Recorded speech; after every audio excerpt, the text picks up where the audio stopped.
Bonjour, mon nom est Bernard Motulski, je suis professeur à l'UQAM, l'Université du Québec à Montréal, titulaire de la chaire de Relations publiques et communication marketing, et j'ai le plaisir de vous dire quelques mots sur le chapitre du livre que j'ai écrit sur les métiers de la communication, sous la direction de Thierry Libert, avec qui je m'entretiens à partir de maintenant. Donc, Thierry, la première question serait quoi? La première question serait, comme tu as analysé l'ensemble des métiers de la communication et que tu as une approche un peu évolutive, comment est-ce que tu vois cette évolution des métiers de la communication? Je trouve que ça évolue, je dirais, dans deux sens en même temps. D'une part, ça prend une importance plus grande que par les années passées, c'est-à-dire que les questions à la fois d'acceptabilité, de transparence, d'obligation, de reddition de comptes sont beaucoup plus importantes aujourd'hui. La multiplication aussi des plateformes fait en sorte que on peut difficilement rester silencieux. On doit être capable de répondre, s'exprimer, communiquer, discuter de façon extrêmement rapide, de façon extrêmement accélérée.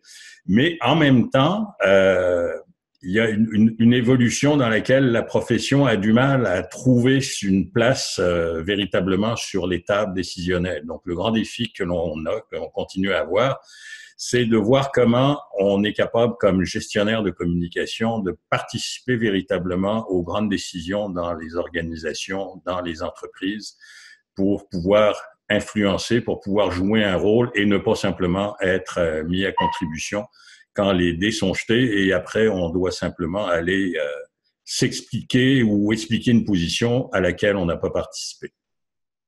D'accord. Et est-ce que cette évolution, tu la sens pareillement, quel que soit le type d'organisation? C'est-à-dire, est-ce que ça évolue de la même manière en entreprise, dans une institution publique, en agence, ou est-ce qu'il y a des distinctions fortes? Alors, les distinctions fortes, c'est une excellente question. Elles dépendent beaucoup de la nature de l'entreprise et des contraintes qu'ils exercent sur l'entreprise. Alors, par exemple, les entreprises qui appartiennent à l'État sont toujours soumises à des plus fortes pressions pour que les communications jouent un rôle important. On regarde dans les organigrammes, souvent, il y a une vice-présidence des communications, des affaires publiques, corporative qui va se trouver plus proche de la direction. Il y a aussi les entreprises qui font affaire directement avec les consommateurs, avec le public, donc pour qui la réputation, ce qu'on dit sur elles, est fondamentale parce que ça peut avoir un impact direct sur leur marché. Alors, dans ces entreprises-là, les communications jouent aussi un rôle important, mais souvent en relation avec le marketing. Et puis, il y a finalement des entreprises, des organisations qui ont une clientèle assez ciblée, souvent c'est ce qu'on appelle du B2B, le business to business, qui, elles, ont des enjeux de communication, mais absolument pas publics. Et il y a beaucoup d'organisations, d'entreprises qui qui jouent des rôles importants, mais qu'on ne connaît absolument pas et qui ne sont pas présentes, dans lesquelles les communications sont pratiquement aux abonnés absents.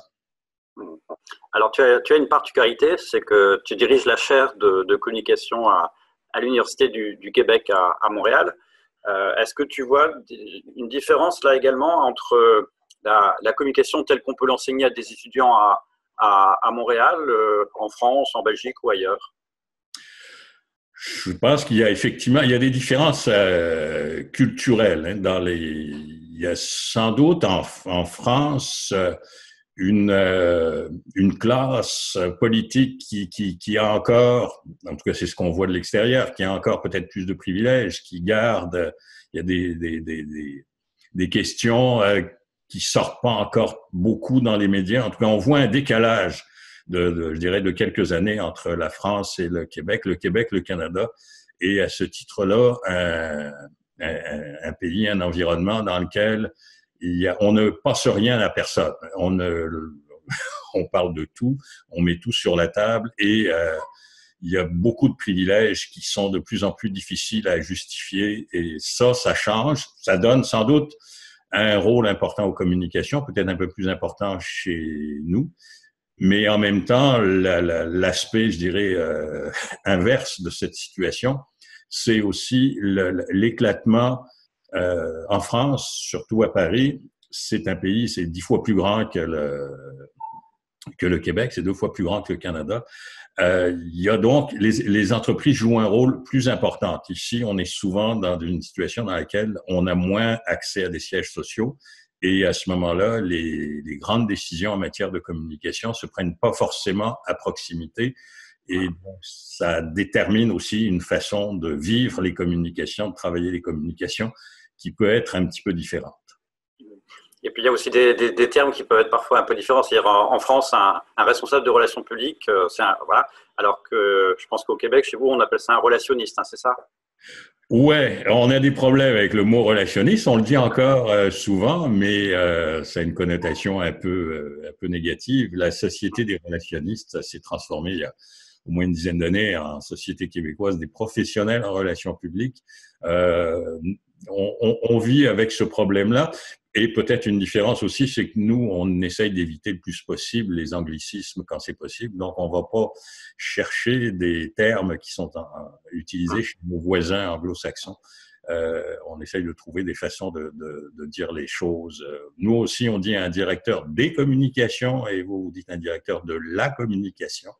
Peut-être que ça veut dire quelque chose aussi. On voit plusieurs facettes nous, alors que vous voyez quelque chose de global, mais en bout de piste, on fait exactement le même travail. Ok, merci beaucoup Bernard. Et donc, si on veut en savoir plus, eh bien, rendez-vous dans le chapitre sur les métiers de la communication dans le livre publié chez Hubert. Un grand merci à toi. Merci beaucoup Thierry et à la prochaine.